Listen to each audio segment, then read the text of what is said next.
Un policier raciste a rasé la tête d'un vétéran noir, ignorant ce qui allait se passer. Reste tranquille, fille noire, que fais-tu avec ces foutus dreadlocks dans ma salle d'audience? Je vais te montrer comment les esclaves sont censés se présenter ici, cria-t-il en attrapant une tondeuse sur son bureau. 6h37, palais de justice du comté de Grant, Virginie. L'écho des pas d'Asa Jefferson s'estompa dans les couloirs vides du palais de justice. Le bâtiment n'était pas encore officiellement ouvert, mais elle avait la permission d'y être. Elle arrivait toujours en avance. Ses épaisses dreadlocks noirs, bien entretenues, lui tombaient sur les épaules. Personne d'autre n'était encore venu. Elle entra dans la salle d'audience et s'assit sur le premier banc, le dos droit. Son visage était impassible, seulement calme. Une porte grinça soudainement, l'attirant de sa concentration. « Qu'est-ce que ça fait ici ?» La voix était chargée d'hostilité. Un policier blanc franchit la porte sans frapper, son uniforme froissé, la main posée sur l'étui du tasé, comme si cela faisait partie de sa virilité. Officier Travis Cole. Visage dur, réputation pire. Asa n'a pas bronché. J'ai la permission, je suis autorisé à être ici. Autorisé par qui, s'est-il moqué. Les femmes noires seules ne se promènent pas ici comme si c'était leur jardin. Il s'approcha d'elle, la regardant avec dégoût. Eh bien, regarde ça, murmura-t-il en fermant la porte derrière lui. Une petite fille noire perdue dans un palais de justice vide, et aujourd'hui plus que jamais, aucun témoin. Il s'avança lentement vers elle, tel un chasseur déjà certain que sa proie ne pourrait s'échapper. Asa ne bougea pas. Elle ne le regarda pas. Elle se tenait droite, un dossier à la main, les yeux fixés sur le banc du juge. Immobile à l'extérieur, silencieuse à l'intérieur. « Tu ne parles pas, hein ? C'est comme ça que j'aime, cracha-t-il avec mépris. Il se glissa derrière le bureau de l'assistante juridique, ouvrit un tiroir métallique et en sortit un rasoir industriel, celui qu'on utilise pour couper les cheveux des détenus après des incidents. Il le posa sur le bureau avec un bruit sec, puis se tourna vers elle. « Je n'aime pas ces cheveux. Ça ne me paraît pas légal. Qui sait ce que tu caches là-dedans? De la drogue? Un couteau? » Il alluma la tondeuse. Le bourdonnement emplit la pièce. « Je vais tout enlever. Tu vas quitter cet endroit comme tu aurais dû sortir de chez ta mère, chauve, silencieux et sans fierté. » Sans un mot de plus, il pressa la tondeuse contre son cuir chevelu, lui tint le cou d'une main et enfonça les lames à la racine. Le son était dur. Ses dreadlocks tombaient comme des pierres mouillées sur le sol poli. 1, 2, 10. Des morceaux d'histoire tombent les uns après les autres. Asa ne parla pas. Elle ne cria pas. Elle ne le frappa pas. Elle ne recula pas. Une seule chose la trahit. Une seule larme. Épais et lent. Il est tombé de son œil gauche, a glissé le long de sa joue et a atterri sur le sol parmi ses mèches mutilées. C'était tout. Cole l'a vu. Il sourit plus largement. La voilà, murmura-t-il, voilà la vérité. Toujours la même, une servante en costume. Dans cette salle d'audience, tu n'es rien. Je suis tout. Je décide comment tu entres, à quoi tu ressembles et quand tu te tais. Il éteignit la machine, souffla sur les lames et la jeta sur le bureau comme un déchet. Asa resta là, immobile. Son cuir chevelu maintenant exposé. Le sol recouvert d'épaisses dreadlocks. Cole la regarda avec un mélange de satisfaction et de mépris. Il sortit un chewing-gum, le déballa et commença à le mâcher lentement. Tu sais quoi? Ce n'est pas fini. Il s'est approché en faisant craquer ses articulations. Tu vas ramasser tous ses cheveux par terre. Un par un. Compris?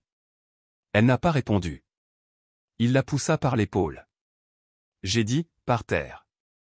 Maintenant, ramasse tes déchets ou je t'accuse de trouble à l'ordre public, de résistance passive, comme je veux. Vous savez comme c'est facile d'emprisonner une femme noire dans ce comté? Je n'ai pas besoin de preuves. Je l'ai déjà fait, et ça a très bien marché, grâce à tous ces foutus noirs dont tout le monde se fiche. Asa baissa les yeux. Puis, lentement, elle s'agenouilla. D'une main tremblante, elle commença à rassembler ses propres dreadlocks. Un par un.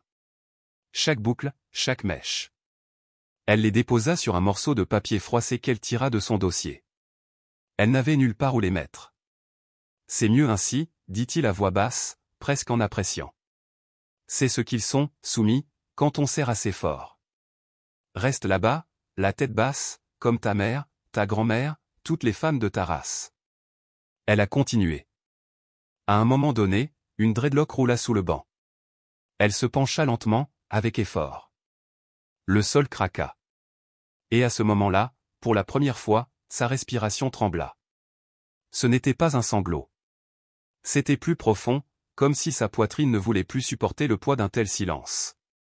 Une autre larme, ni la première, ni la dernière. Cole se pencha et murmura. Si je pouvais, je te mettrais à genoux avec des chaînes, mais ça fera l'affaire pour l'instant. Juste à ce moment-là, le premier stagiaire du parquet entra. Une secrétaire suivit. Puis un avocat en costume. Les gens qui n'ont rien vu. Qui pensaient qu'elle était la concierge, ou pire, personne. Cole se redressa, ajusta sa ceinture et mit son masque professionnel. Asa se leva. Ses cheveux dans sa main. Son regard baissé. Son front humide de sueur.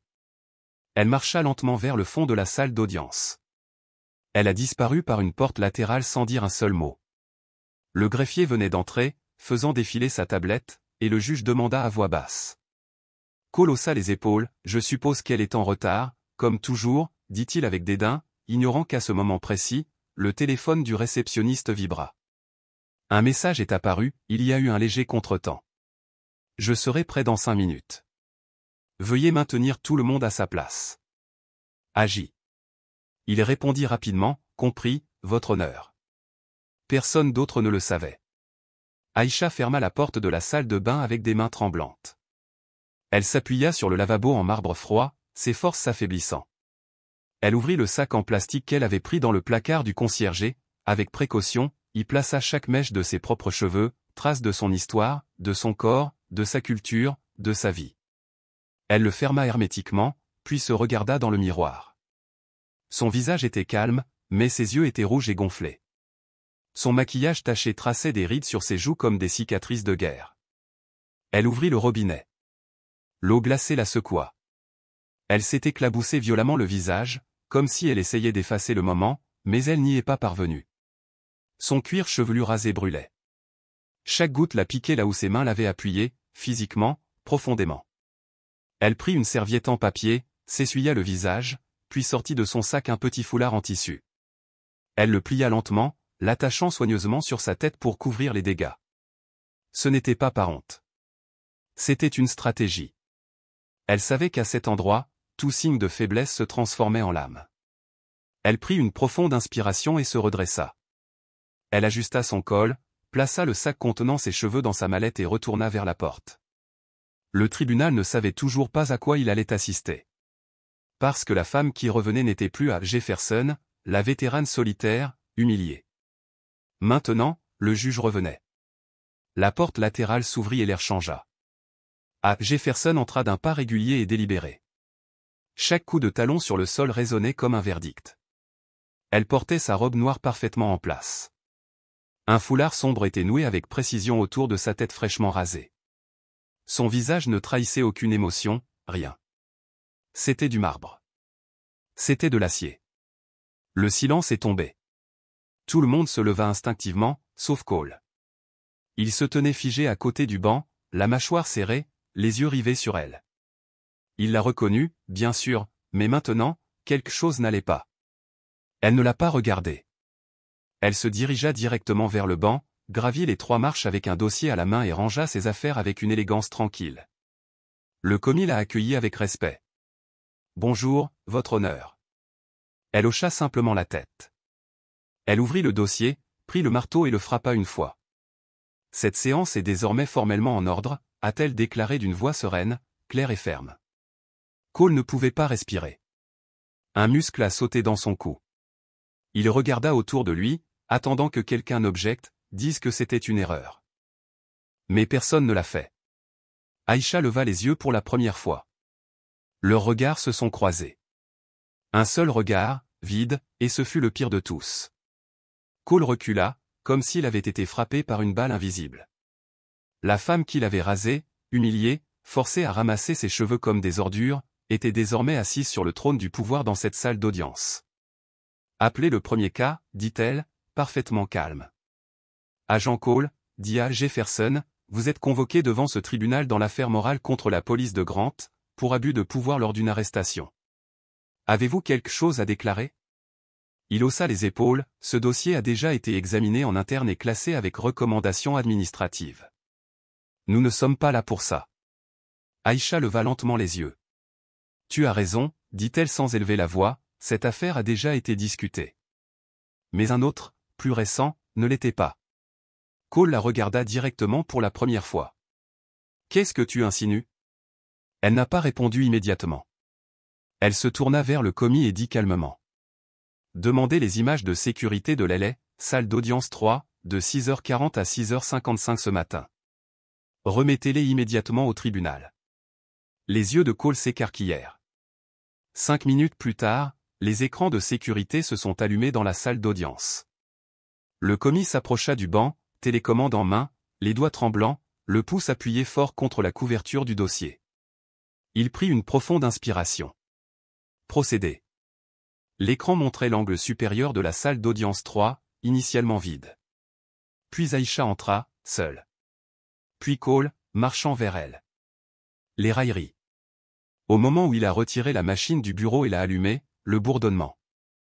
La salle d'audience était maintenant silencieuse, mais tout le monde écoutait avec les yeux. La vidéo montre Aïcha immobile, ferme, alors qu'il lui rase la tête comme un criminel. Cheveux qui tombent. Sa colonne vertébrale est droite. Le procureur s'est couvert la bouche. Une avocate baissa les yeux pleins de larmes. Aïcha resta silencieuse. Ses yeux étaient pleins de larmes, mais elle ne pleura pas. Pas devant eux. Pas cette fois. Arrête la vidéo, dit-elle, la voix tremblante à l'intérieur, mais toujours stable à l'extérieur. La secrétaire marqua une pause. Cet acte s'est produit dans cette salle d'audience, dit-il lentement à Esa, debout devant le drapeau même qu'elle avait juré de défendre, confrontée à un homme qui avait juré de faire respecter la loi. Il y avait un silence lourd et étouffant. Cole essaya de parler, mais les mots restèrent coincés dans sa gorge. Je ne savais pas qui tu étais, balbutia-t-il. Tu n'en avais pas besoin, répondit-elle en le regardant pour la première fois, avec une réelle douleur dans les yeux. Tu avais juste besoin de me traiter comme un être humain. La vidéo a été mise en pause, figée au moment exact où Cole tenait l'appareil contre le cuir chevelu d'Esa. Le visage à l'écran n'était pas celui d'un fonctionnaire. C'était celui d'un agresseur qui prenait plaisir à dominer. Esa détourna le regard de l'image officielle de Travis Cole. Puis, avec une clarté inébranlable, elle dit. En tant que juge nommé par l'État de Virginie et en tant que témoin direct des événements enregistrés ici, je déclare par la présente ce qui suit. Vous êtes suspendu de vos fonctions avec effet immédiat. Une plainte pénale est déposée contre vous pour agression aggravée, abus d'autorité, violation des protocoles judiciaires et crimes de haine à motivation raciale. Cet enregistrement sera envoyé au procureur général de l'État, au ministère de l'Intérieur et au conseil d'éthique de la police. Cole chancela. Non, tu ne peux pas, tu. Je n'ai rien fait, l'interrompit Esa en se levant lentement du banc. Je ne fais qu'exécuter la loi que vous avez choisi de fouler aux pieds. Le greffier fit un geste silencieux. 2 huissiers s'avancèrent vers Cole. L'un d'eux prit son arme. L'autre lui demanda son badge. Attends, c'est un malentendu. Je ne savais pas qui elle était. Elle ne me l'a jamais dit. Elle n'était pas obligée, répondit le procureur, sa voix aussi froide que l'air de la pièce. Ce n'est pas illégal d'être une femme. Ce n'est pas illégal d'être noir. Il n'est pas illégal d'avoir des dreadlocks. Mais ce que tu as fait, est illégal. Ça ruine ma carrière, mon nom, protesta Cole, toujours désespéré. Tu l'as ruiné toi-même, dit Esa, les yeux encore humides mais le regard inébranlable. Je ne fais que tenir le miroir. Alors que les huissiers l'emmenaient menotter, Cole se tourna vers elle une dernière fois. Il scruta ses yeux en quête de rédemption, de compassion. Il n'en a trouvé aucun. Elle le regardait comme une pierre, comme un monument de guerre qui, cette fois, avait survécu. Quelques jours plus tard, la vidéo est devenue virale et a été diffusée dans tous les principaux médias du pays. L'affaire est devenue un symbole. Esa n'a donné aucune interview. Elle n'a pas pleuré devant les caméras. Elle a simplement publié une déclaration. Elle ne cherchait pas la vengeance, seulement la vérité. L'uniforme ne donne pas le droit à la haine. Aujourd'hui, j'étais une victime. Mais demain, je serai la voix de ceux qui ne peuvent pas parler. Il ne s'agit pas de moi. Il s'agit de justice. Cole a été officiellement démis de ses fonctions, inculpé de crimes fédéraux, et son dossier disciplinaire a été rendu public. Sans badge, sans pension, sans bouclier. Et comme ça, elle est revenue au tribunal la semaine suivante. Sans foulard. Crâne rasé. Dignité intacte. Elle marchait plus fière que jamais. 3 ans plus tard, un lundi matin ordinaire, dans le nouveau palais de justice fédéral de Richmond, la salle d'audience était bondée. Jeunes avocats en herbe. Procureurs potentiels. Militants associatifs. Ils étaient tous venus pour une seule et même raison, l'entendre parler. La juge Asa Jefferson est entrée avec une assurance sereine. Sa tête, désormais couronnée de courtes boucles naturelles, était arborée avec une fierté discrète. Elle portait la robe noire de sa fonction et, autour de son cou, une petite médaille l'insigne de son service militaire honorable. Quand je suis entré pour la première fois dans une salle d'audience, a-t-elle déclaré depuis le banc, d'une voix ferme et posée. Ils ne m'ont même pas regardé. Aujourd'hui, je suis ici pour m'assurer que personne d'autre n'ait à mériter le droit d'être traité comme un être humain. Derrière elle, encadrée au mur, était accrochée une coupure de journal. Le titre qui avait autrefois choqué la nation. Un vétéran noir humilié par un policier raciste est révélé comme juge et traduit en justice. Le public s'est levé pour une standing ovation. Pas par pitié. Pas par admiration pour le héros. Mais par respect. Asa n'a jamais demandé vengeance. Elle a exigé justice, et elle l'a obtenue. Pas seulement pour elle-même, mais pour beaucoup. Parce que parfois, le silence n'est pas une faiblesse. C'est une bombe. Et quand elle explose, elle change l'histoire.